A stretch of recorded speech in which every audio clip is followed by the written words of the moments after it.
José foi preso no dia 6 de julho de 1971, às 6h10 da manhã. Tinha um filho com 7 anos, estava grávida de 7 meses e depois, quando regressei do médico, tinha ido para o médico, já não estava ao mundo. Tinha alguns documentos que de facto a polícia não podia apanhar e que eu procurei destruir.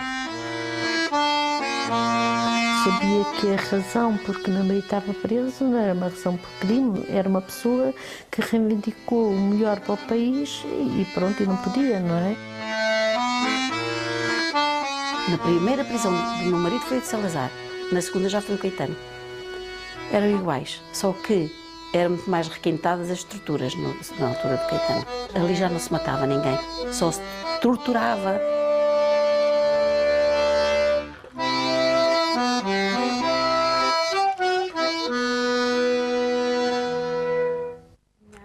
Oh, Esmeralda, Glória, como é que tu estás? Há quanto tempo? Há quanto tempo? Há muito tempo. Sempre bonita. Isso é de nascença. Esse sorriso. São muito diferentes as razões deste encontro. Glória e Esmeralda conheceram-se já lá vão 4 décadas. O regime colocou-lhes os maridos a cumprir pena em Peniche por conspirarem contra a pátria. 40 anos passados, sobre tantas dificuldades, é fácil concluir que a experiência as uniu para sempre. Chegámos a dormir juntas na mesma cama. Lembras-te?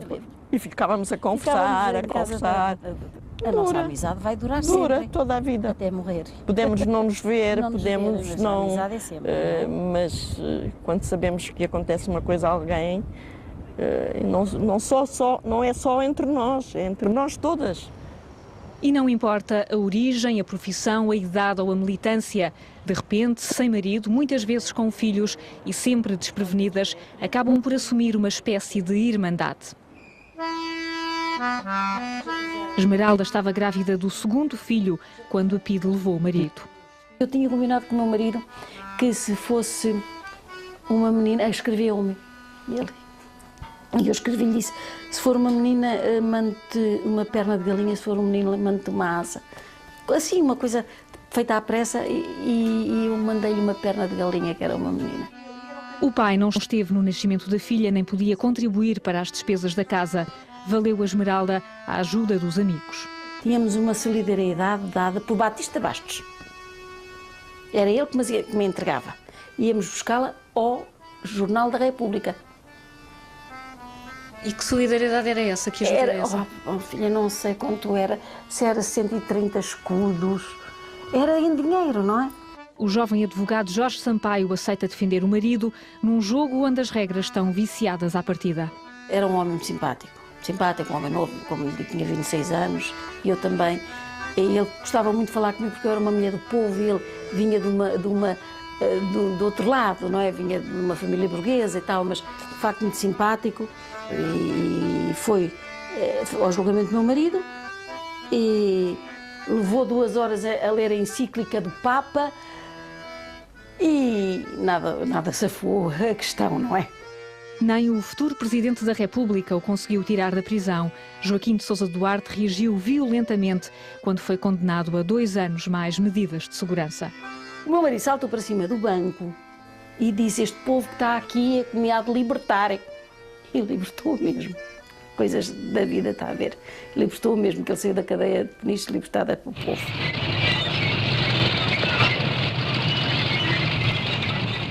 Teve de esperar pelo 25 de Abril, mal soube da Revolução, Glória seguiu para Peniche e não foi a única. Começaram a chegar carros de Torres Vedras, da Marinha Grande, do Porto, com muita gente, e aquela gente de Peniche foi extraordinária. Saíram todos de casa, não sei se conhecem o Forte, taparam aquilo tudo à volta. E nós estivemos ali, cantámos. Branca e radiante vai a noiva. Quem os vê assim felizes nem imagina que neste dia 2 de março de 1958, Alfredo Matos cumpria pena no Aljube por pensar diferente. Evelina decide casar aos 18 anos para ter direito às visitas. Estávamos ali num lanchezinho, numa sala e pronto. E foi a única coisa. Fomos ao Calhariz acompanhados pela polícia, voltámos para a cadeia e estivemos ali. Não é nada. Depois, entretanto, teve-me embora e ele ficou na cadeia. E foi um dia feliz? Não. Foi feliz por ter casado com ele, que eu gostava, aliás, tinha uma grande paixão pelo meu marido e fazia tudo por ele. Mas foi duro. Foi duro vir para casa e saber que ele ficava ali e eu vinha, não é? No dia de casamento. Quer dizer, é uma situação que eu ainda hoje, quando falo, ainda sinto amargo. Nasce, entretanto, o primeiro dos 2 filhos que só tem o pai em casa aos 4 anos e meio. Quando hoje passeiam pelas ruas do Barreiro, Evelina e Alfredo podem estar a cruzar-se com quem os ajudou em silêncio. Havia uma comissão no Barreiro de pessoas que não queriam dar a cara, mas que juntavam mensalmente, creio eu, cotizavam-se uns aos outros para me dar um vencimento que me fazia falta na altura quando meu marido foi preso. 2 casos que, na maioria das situações, fazia a regra. A condenação social à polícia política gerava depois formas mais ou menos elaboradas de solidariedade para com as famílias. Houve situações muito complicadas, quer dizer, agora não vou numerar, mas houve muita gente com grandes problemas, não é? Portanto, muitas pessoas até sem emprego e, portanto, o marido é preso, ficam sem nada, não é? Parecendo que não, e havia um convívio muito grande entre nós, como mulheres dos presos, que nos encontrávamos e que discutíamos e que sabíamos mais ou menos como é que eles iam lá dentro conversar, não é? Mandavam-me da Suíça, tinha a minha menina, era pequenina, e mandavam-me todos os meses roupa usada, mas muito boa, para ela e para quem mais precisasse. Mandavam-me uma caixa e depois eu fazia a divisão. Havia uma solidariedade extraordinária daquelas pessoas muito modestas, mulheres de pescadores, que nos recebiam nas suas casas e que ficavam com a pida à porta. A ajuda às famílias e aos presos ganha forma estruturada no último dia do ano de 1969. Um grupo, largamente apoiado pelos católicos progressistas, tenta pressionar um regime que dá sinais de desgaste. Isto não era feito muito às claras. Tinha que se lhe dar um tom humanitário. Comissão Nacional de Socorro. Socorro era uma palavra que nos chocava muito. A gente queria dizer de apoio, de solidariedade, de compartilha, mas havia uma norma que dizia que só seria autorizada se fosse de beneficência ou humanitário ou coisa assim. Havia muita maneira de arranjar fundos para poder ajudar as famílias e esse contributo, por exemplo, arranjava-se roupas para os presos, para as famílias, porque isso também era importante, que as pessoas não tinham sequer dinheiro para isso, porque as viagens para Peniche eram bastante caras e tal, embora houvesse realmente, através da Comissão de Socorro aos Presos Políticos, arranjar carros para trazer as famílias, para arranjar alimentos para trazer, porque a comida era muito má, péssima, e portanto era necessário, e portanto nós, o que é que se fazia? Vinha-se às prisões. Como morava aqui, em Alhandra, pelos cafés, por todo o lado, a pedir assinaturas para a libertação dos presos, para a libertação, amnistias, várias coisas, e auxílios, ajudas.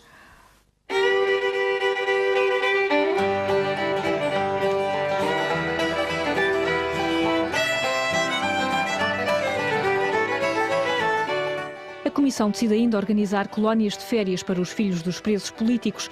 Para alguns, as primeiras férias da vida. Realizaram-se 2 nas Caldas da Rainha e no Baleal, nos 2 últimos anos da ditadura. E foi francamente forte, quer para a ação, quer para mim. A ação era uma educadora de infância, que hoje é professora no ensino superior. Tínhamos a PIDE permanentemente atrás de nós.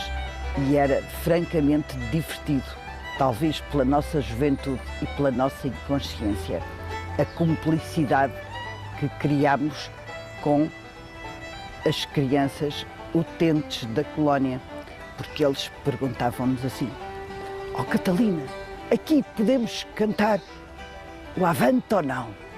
Isto no autocarro público. "Aqui não!" Se estávamos na colónia, eles diziam: "Aqui podemos cantar o hino de Caxias." "Aqui sim!"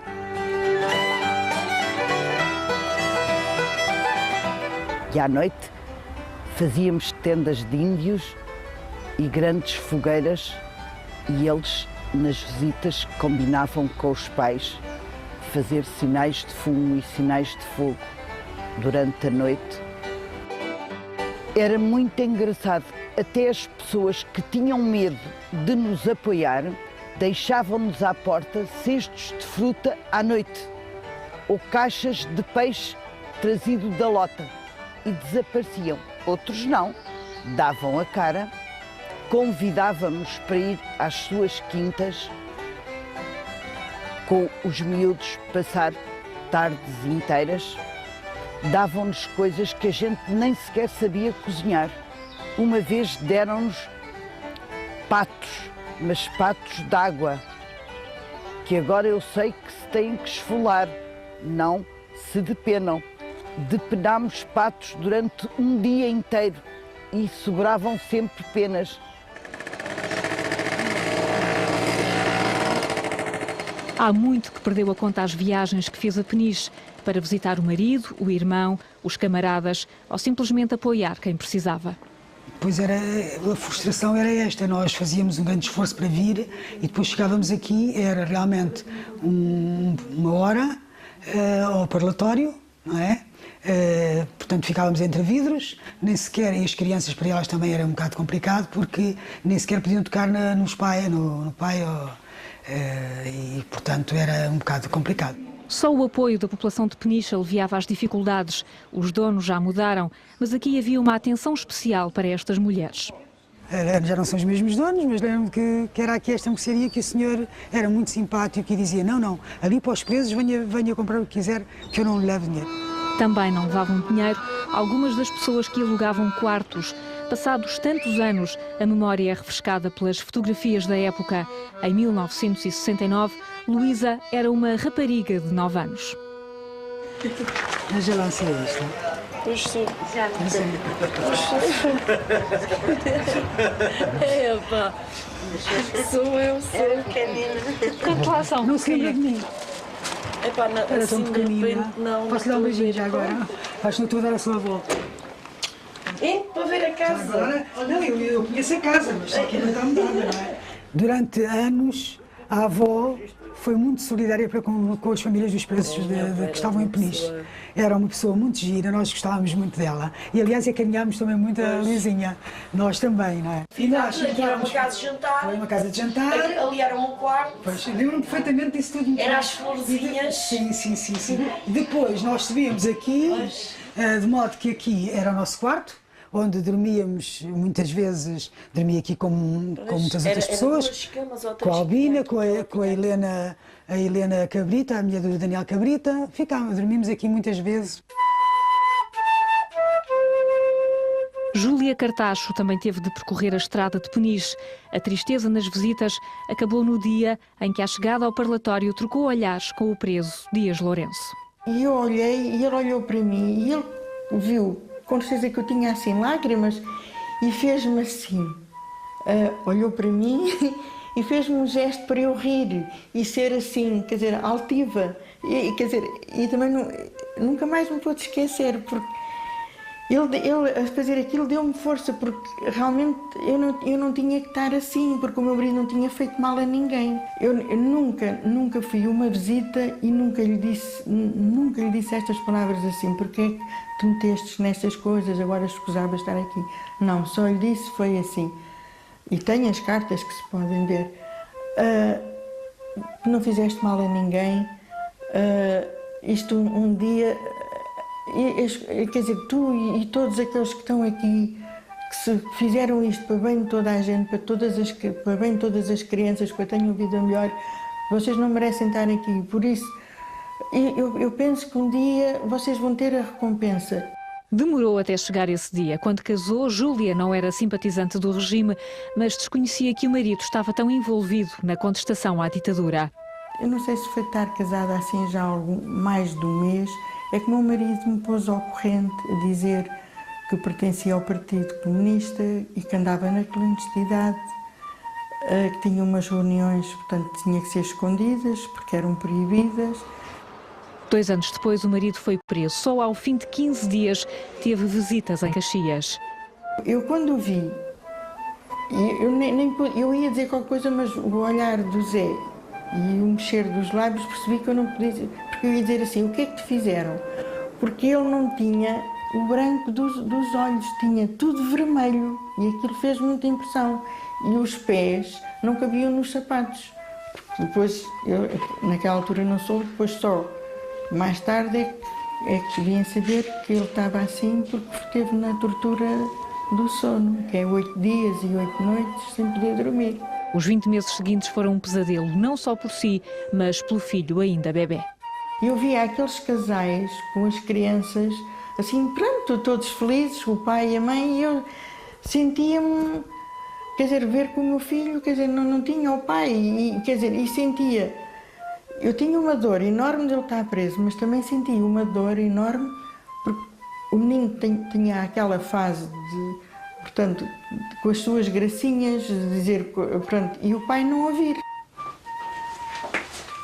Quando o marido foi preso, as filhas tinham 4 e 14 anos. Explicar-lhes as razões para a ausência do pai foi apenas um dos problemas. Na altura, Glória estava desempregada e foram os amigos que lhe valeram. Há uma pessoa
convicção de estarem do lado certo da história.